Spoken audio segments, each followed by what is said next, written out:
phone photography is really just, the basics are the same. It's just the gadget that is different. The best camera is the one that is always with you.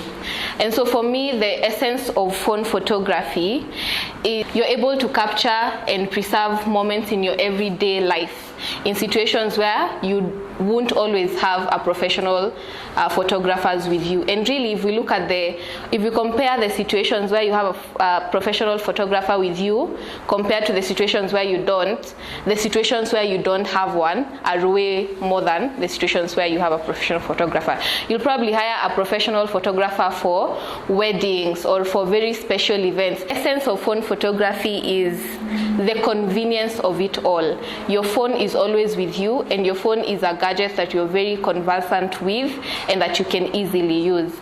I like that David described photography today as a life skill, because I think that's exactly what it is.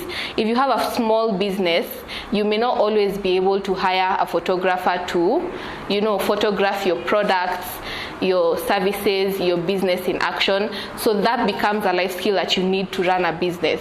If you're a parent, you want to capture your children's milestones as they grow. You're not going to have a professional photographer there with you to photograph your baby's first step, or to capture them say their first word.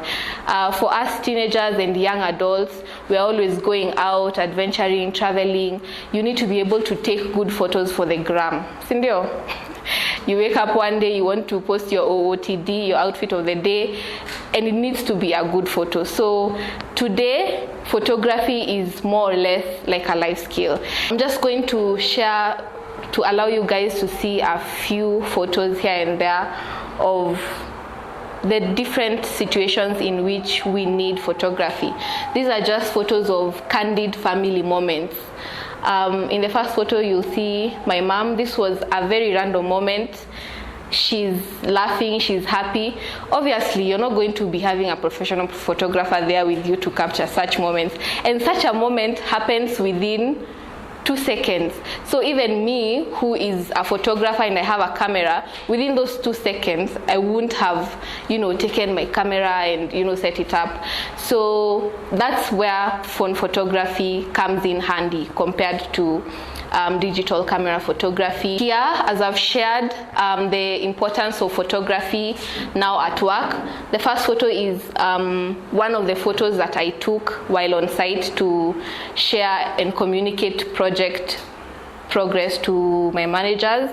So being able to capture good photos of places you go out to, and so you need to be able to capture good photos of such places.